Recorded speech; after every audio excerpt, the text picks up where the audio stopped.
We will send out a copy of the recording after today's panel discussion. So let's go ahead and get started. Hi, everyone. Thank you for joining us today. My name is Audrey Vandenbroek, and I'm part of the customer success team here at Issuu. I'm joined by my colleague, Tali Strickering from our marketing team.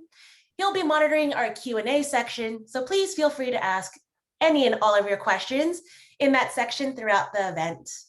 We are excited to be joined by two Parks and Recreation professionals today, and we'll start with introductions.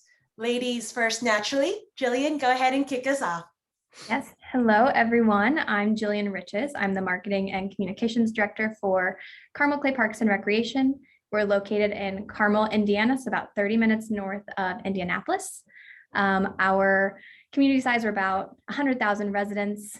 We operate 16 parks and 4 greenways. We have before and after school care, summer camps, recreation programming, and then a community center and water park. So as the marketing director, I have the opportunity and the joy of promoting all the awesome things that we offer for our community. I've been on the marketing team here for about 3 years, and actually interned here back in college, so I've been around a little bit longer than that. But I've been in the director role for about 7 months, so a little newer to that position, but absolutely love it. And I'm excited to be here to talk with all of you about our digital marketing efforts and how we utilize Issuu. That's phenomenal. Thank you, Jillian, for being here. We greatly appreciate your time. And then Tom. Hello, I'm Tom Romano. I'm the Youth and Family Program Coordinator for the town of Lexington in Massachusetts. I've been here for 7 years in June, and I started as an intern as well for the department over the summer. And stuff lined up, it works well. Our community that we serve is around 30,000 people. And my role, I plan kids programs throughout the year. And then I also dive into the marketing as well with our department. We operate 4 outdoor pools over the summer. We just updated our new track and field, and we have over 400 acres of community parks throughout Lexington as well. Thank you, Tom, for joining us. Parks and recreation organizations are highly valued and critical resources to a person's community. The services provided through these parks and rec programs are often for leisure, entertainment, and recreational pursuits, as Jillian and Tom just mentioned. The pandemic has shed light on just how essential parks and recreation is to our communities, forcing agencies like themselves to get creative, to adapt and to reimagine programming and other offerings as we all adjust to this new norm following the pandemic. With many recreational activities canceled, parks and recreation departments across the country have reimagined their role in the community. They're not only providers of recreation, they're distributors of food, clothing, and activities. They're a safe space for children to learn and play.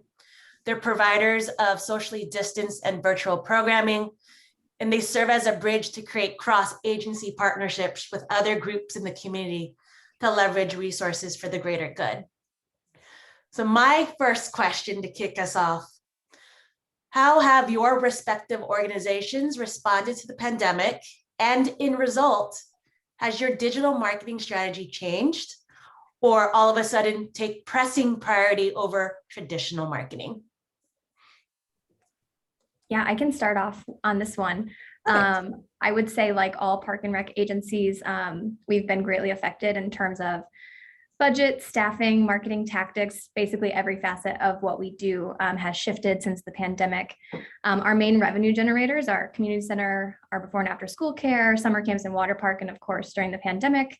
And truly still folks are utilizing those amenities in very different ways, and that affected our revenue, and then as a result, our team, and also how we're communicating with our community. So we're certainly in recovery mode and things are becoming more normal, quote unquote, whatever that means now.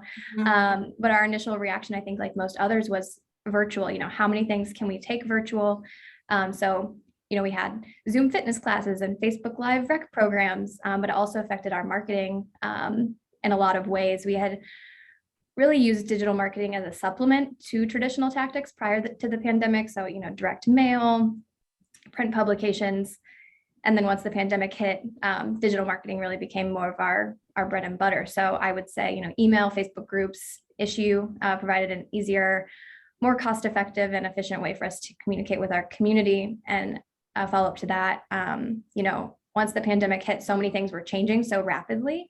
Were programs canceled? What were the COVID requirements? Having our digital marketing efforts, especially Issuu, to be able to update that stuff regularly, it wasn't a hard copy print piece, was really, really great for us.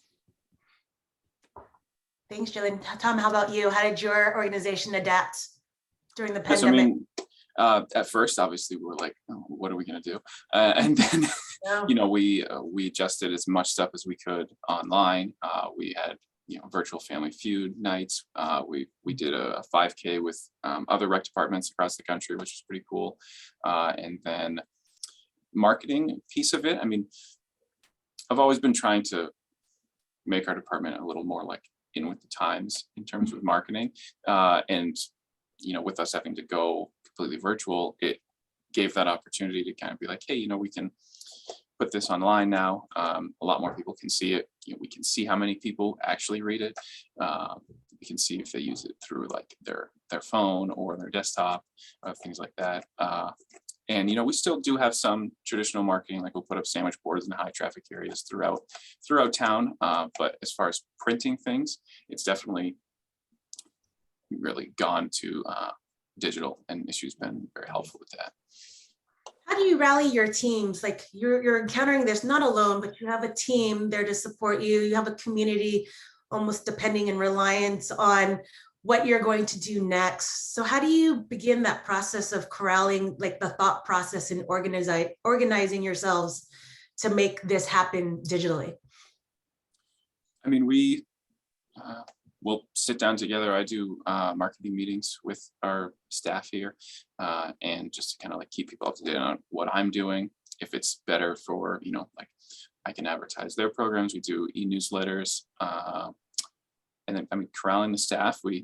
Sometimes we voluntold people to do it, because not everyone is comfortable with doing digital marketing. But throughout the past couple of years, we've all dived into it, and people take what they're comfortable with, and then like people who are more adapt to it in the program, they will help out everyone else. Is there any advice you'd like to offer on how to get comfortable with processing and taking on digital marketing for our audience today? I would say just dive in and try it. I feel like that's the best way to just see what works for you and what doesn't. There's so many options out there. So really just giving everything a try and just constantly evaluating what tactics you're using. Yeah, and I always, we recently switched our software that registers people, and if a company or other thing has a testing site that you can use, just click on everything, just see what all of it does, and then you don't have to worry if you're gonna like make a mistake or whatnot. And yeah, just like what Jillian said, you just gotta try it, and there's most likely someone in the department that will have an answer for you or things like that. But I always just click on it all. You don't know what it's going to do until you do it. I love it. Thank you for that. Now let's take it back in time, pre-pandemic. My question to you both, what problem were you trying to solve at the time when your organization made the decision to explore going digital? I can start. Yeah, we were trying to just save on printing costs, because we looked and we spent around $50,000 a year in just printing our quarterly brochure. And then it was also, we were trying to make it user friendly. We'd get a lot of calls from residents being like, hey, I can't open the brochure, or, all the copies at town hall are gone. It won't load on my computer. My cell phone doesn't have this. What do I do? What do I do that? And then they just get frustrated and don't want to sign up for anything. So, it really boiled down to saving money, one, for our department, and then making it more user-friendly for the residents. Yeah, I would echo a lot of that for our reasoning. Like I mentioned, I've only been in this role for 7 months, so I don't exactly know what the thought process was when we moved to Issuu. But I would say accessibility was a big part of it for us too. We would do direct mail to about 40,000 households, but you don't have to be a resident to, enroll in our program. So we're missing out on a big chunk of people in our surrounding communities by just doing that direct mail piece. So digital really allowed us access to a much larger audience, and it is super user friendly. We get a lot less questions now that we use Issuu. So you brought up accessibility and being able to get the programs out to your audiences. On the screen I have shown, this happens to be Jillian's organization. Their summer guide is embedded on their site. And if you go to Lexington and if you click on any of their program guides, it also opens up in that digital experience. Can you take us through that thought process of realizing that aha moment that you could embed this content so that it becomes accessible for your members in your community? Yeah, I mean, it was pretty cool. I mean, we could, it was so much easier because nothing really has to load, and there's just the link, and the link itself never changes. So if we have to change our brochure, we don't have to worry about, because like before, if the PDF changed, we had to go through every single spot that we listed it and update it. But with this, we can just re-upload a piece of it, and the link itself or the embed just updates automatically, which is nice and a good time saver. Yeah, absolutely. We love embedding this. We think it looks really sharp. We put it all over the place. We love the embed feature. Also for like our emails as well, like we'll embed it in some of our emails about the program guide when that rolls out. Yeah, the embed feature is really nice. Perfect. And how did you find Issuu? I know, Jillian, you inherited Issuu when you joined. So maybe Tom, how did you find Issuu, and ultimately, why did you decide to work with us specifically? Yeah, so I mean, initially, I asked a couple of rec departments, if they've done anything different. They sent me what they used. Can't remember what the companies were, but I didn't really like it that much, so I kept looking. And basically, I just Googled, online brochure softwares, and based on the pricing and what you all were able to provide for that price, because we don't have a giant budget, it fit everything that we needed. It fit all of our needs. Yeah, we just went from there. Awesome. And how has that, your decision or your organization's decision to continue on with Issuu, how do you incorporate us into your upcoming year's vision or your strategy moving forward? Yeah, we're pretty excited about it now that we've moved basically solely to digital publications instead of the hard copies. I think that'll be the way that it is for the foreseeable future. So we're really looking to embrace a lot more interactivity with our publications. So, we have a ton of stuff linked in our program guide. You can click, on a swim lesson, and it'll take you directly to where you need to register. In our annual report this year, we actually embedded some videos from our division directors to make it a little bit more interactive. And we're excited to keep exploring that and what we might be able to do with our program guides as well, to just add some of those interactive components now that we have that ability. And this is really where we're spending our time. It was once spent preparing something for print to make sure that it's, perfect. We can spend some of that time on some interactive pieces instead, which is pretty cool and pretty exciting. Yeah, one of our vision statement is to be a leader in promoting inclusion, community engagement, and a healthy, active lifestyle. So with ours, with inclusion being in the forefront, we are able to put our visual stories for camps up on Issuu as well, that then we can send out to the participants to kind of prepare them for like what's coming up. And this is also an easier way for the community to stay engaged. As Jillian said, I use the links all the time. I probably put too many links in the brochure, but I mean, I don't see anything wrong with it. More, it just helps us direct to where we want people to go. Yeah, and it's a super easy software to use. Have you noticed any significant increase or changes in performance because you can make your content now interactive and you can include videos? What kind of performance metrics can you share with us today? Yeah, it's kind of hard to tell over the last few years because metrics are so weird. The number of people participating in programs is just not like super accurate as what things would have been back in 2019. But it's really incredible to see the metrics that we're able to get from Issuu, not only page views, impressions, and things like that, but how long is someone spending on a particular page? What's our most popular page? What links are getting clicked the most? And not only can that inform our marketing tactics, but also like program planning, to know, most people who are coming here are looking at our aquatics programs. Maybe we need to bolster those a little bit. Maybe people are really interested in that. So yeah, the metrics piece of it is really, really helpful.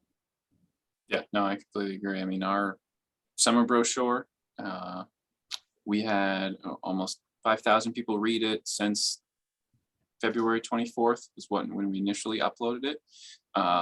And most people stayed on the brochure for around like 5 minutes.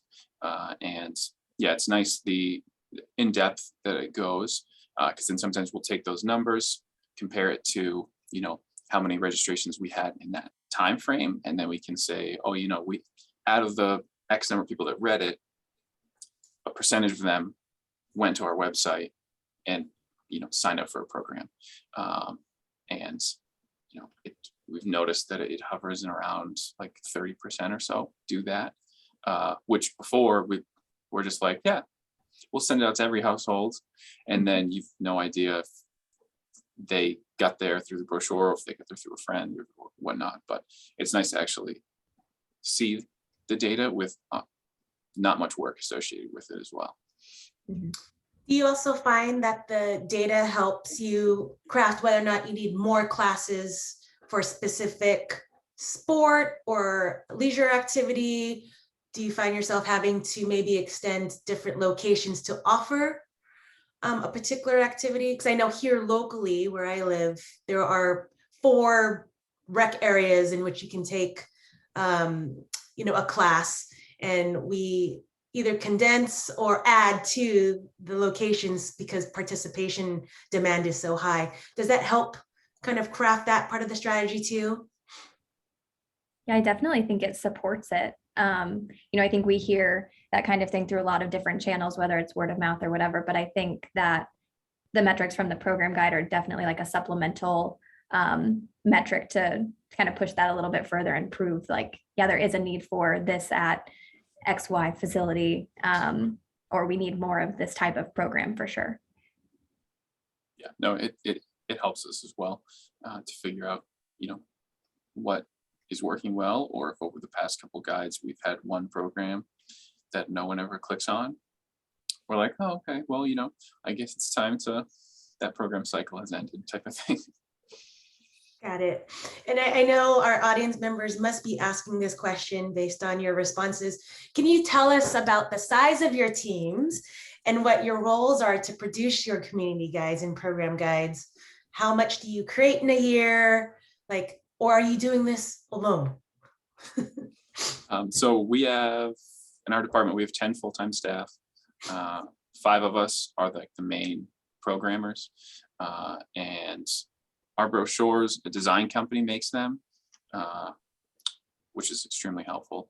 And then we create 4 seasonal brochures a year, along with our social stories for camps. We also put up our job opportunities book, and then parent and staff manuals up there as well. So it's just all makes it happen. And then as far as having it happen, we do have the account where we can have 3 users.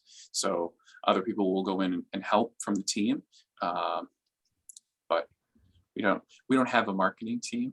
It's kind of a task that is rolled into some of our other daily tasks, but yeah, so it helps us be more efficient.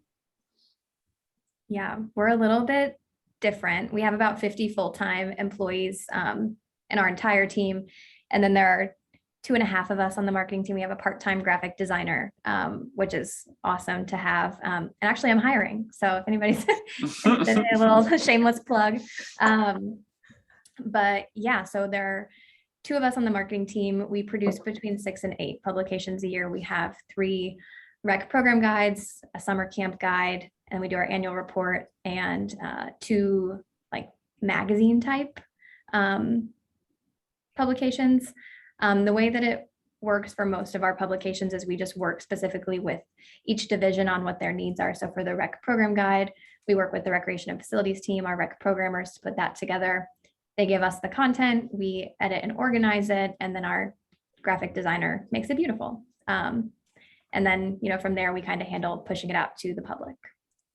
So typically, how far in advance, Jillian, do you have to get started on your next publication, brainstorming and scoping? Yeah. How long does that process naturally take? Yeah, so we launched our summer guide March 24th, and then the next week we were working on fall. So we're basically always at least one season ahead. I know our rec programmers work even further than that. So yeah, it takes quite a bit of time to make those things come to life. So. Got it. Segueing into the use of the Issuu platform to help, digitize and circulate your program guides, can you both talk to us a little bit about your first experiences, your first encounter with Issuu? Tom, you mentioned like try everything, click on everything and see what works. But can you walk us through like what the mindset is and how you discover what features may work or not for you on the Issuu platform? Yeah, so as I stated before, I logged in randomly one day and just noticed how to upload the guide, and then I was just scrolling, saw that you can add a description, you can add links, and then from there just kind of self-taught, and then eventually I realized there were some webinars, so I was able to attend some of those, which helped deeper influence what else the program can use. And then I also did notice a new graphic feature that popped up, I think in the past, maybe a couple weeks or so. Yep. So I'm still waiting to try that.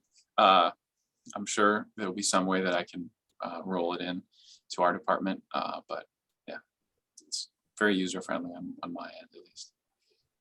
How much time on average do you spend, doing what you need to do in Issuu to publish your content? It doesn't take us long at all. It's so user-friendly to just drag and drop, and it picks up the links right away. You don't have to do anything on your end, which is so nice.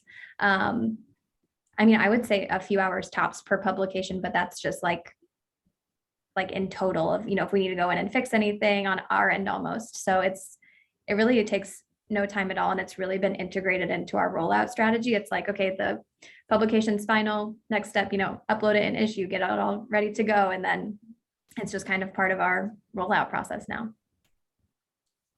Yeah, I would say honestly, probably around that with updates. And then, if we add any article stories or the stuff like that. But yeah, the amount of time spent is 1 to 2 hours for each one. It sounds pretty accurate. And I believe both of you mentioned that you circulate the program guides via email campaigns, but can you talk to us about your social strategy? Do you use Issuu to help amplify how you communicate to your communities via social? Yeah, definitely. One of my favorite features to use on our social channels is the GIFs that Issuu creates for each of our publications. We love sharing those. So that's one way that we kind of use something that Issuu creates for us just on social. It's so seamless. And then I think too, just the direct links, on Instagram, we have our, link in bio to, go to a program or explore something. And it's such a visually appealing place to send people and gives them access to the whole guide right there. So we definitely direct people from our social channels to Issuu quite a bit. Yeah, whenever we post, Facebook updates, or sometimes we'll do events for some of our brochures. We just on either Facebook or Instagram. Yeah, I've used the gift section as well a couple of times. I got to reuse it though. Sometimes some other things fall through. But yeah, no, sharing it and just bringing people back to here. I've never had complaints that someone doesn't know how to figure out how to use the Issuu website. So. Great, thank you. And my final question, are there any other best practices that you may not have covered or want to really emphasize to our audience today? I would just say links. I love the link feature. The interactivity of it is huge for us. I think it makes it a really seamless experience for our users to be able to, it's like one click and you're there to register. Yeah, and then the embed feature too. Like I said, we have it all over our website. And it's so nice. Yeah, no, I would agree. The links, it makes it so much easier because they're like, oh, look at this. There's a tennis program. Let me just click on it, and then they're right there, and it gives them more information, and they can sign up right away, basically. So it lessens the steps. Mm-hmm. Perfect. Thank you so much. Talius, do we have any cues from our audience? We do. We have one from Melinda, who is wondering if you guys can show any examples or speak about how you use visual stories from your Issuu publications if you do use that feature. Tom, I think that you guys use those a little bit more than we do if you want to take this one. Let me see. So we've used. So we use the article store. The article stories actually get more reads. I've tried. So if you maybe click on, I think our summer one, I put them in, or the spring. But sometimes I'll just take the sections, or go to the summer one. I added in it more, but I'll take the sections of the brochure because sometimes people they have a program that they want to register for, and they don't want to look at anything else. So I will separate those sections, the day camps, tennis, Minuteman sports clinics, and I'll grab some of the programs that we have offered in each of those sections and put it in, just so it's a short read. Sometimes people open something up and they're like, 12-minute read. Like, I don't want to touch that. And just so then they can get a taste of it. And then if they are really interested more in it, they know how to go back and find it through the actual publication. So. And I think for a lot of Parks and Recs orgs, they might find that article story feature is slightly more beneficial because you can have just a little bit more text and information in there than those visual stories. And that is actually the only question from the crowd today, which means you folks did an excellent job answering all the questions people had. One thing that I think might be good to discuss very briefly is just for the Parks and Recs organizations that are on this webinar, what would you guys say is kind of that #1 reason why people should make the jump to going fully digital and transferring their content that's probably been physical for quite a while onto a digital platform like Issuu? I mean, for us, one thing, our director or other people were cautious of was that, we were going to see a dip. And honestly, in the past couple of years, we've seen registration stay steady or better than what it was even back in 2019. I don't know if that could be attesting to, like people coming back and more excited with doing stuff, but we've yet to see a dip in any registration since we've gone fully digital. Awesome. And no one's really said anything. No one's been like, where's the guide? So, yeah. So that's great. Yeah, I would second that. I think it's such a user-friendly experience that fear of, not having that hard copy kind of just fades away once you kind of are on the page one time and you see how easy it is to navigate. And I would say too, just it's so cost effective too. I mean, to think about what we were spending on printing and mailing 40,000 copies of something multiple times a year. It's a huge savings for us. So a question that stems from that is, with the cost savings that you're able to save by going digital, have you been able to repurpose those funds elsewhere to help elevate your programs or the organization overall to better service your community? Yeah, definitely. I think we do a little bit more, again, in the digital marketing space, more like social media advertising and things like that. So we're getting right to the people who we're trying to talk to, so that those dollars have been placed in those kinds of spaces instead. Yeah, no, I mean, we've just rolled it back into our budget, and it's given the us the opportunity at another couple softwares to upgrade what we've had in the past. So it's definitely been helpful, and 50,000 goes a long way. Sometimes it's another part-time position over the summer. So Got it. We do have another question from Jackie. Jackie wants to know if you had any digital experience with any technologies prior to Issuu, or did Issuu become your testing platform, your gateway to going digital? I mean, we did stuff PDFs on our website before. I mean, I know myself, I just try to stay up to date with more digital offerings that are out there. It's definitely an easy jump if you're worried about going digital. It's very user friendly, and can teach yourself. And then if you get frustrated with that, or you can't figure something out, all their webinars and their help and support team, when I've had questions, have always been very responsive. So. Oh, thank you for that. Jillian, how about you? I'm not sure what we used prior to Issuu. I would think it was probably pretty similar. It was just a PDF that, got posted and linked on our website. So Issuu has definitely elevated that like night and day. Yeah, I'm not totally sure what that looked like prior to Issuu, but I don't recall us testing out any other platforms. I think we kind of found Issuu and knew that was what was going to be best for us. Got it. Thank you. Talius, anything else from your end? That is it for me. Awesome. Tom and Jillian, we appreciate your time today to talk to our audience about how you use Issuu to amplify your parks and recreation programs. Again, for our audience, we will be circulating this out to you in the coming days. We appreciate your time, your efforts. Do reach out to us if you have any questions. customersuccess@issuu.com. We are happy to address all of your questions or concerns. Again, Tom and Jillian, thank you for your time. We appreciate you. Have a great day, everyone. Thank you for having us. Thank you. Of course. Thank you.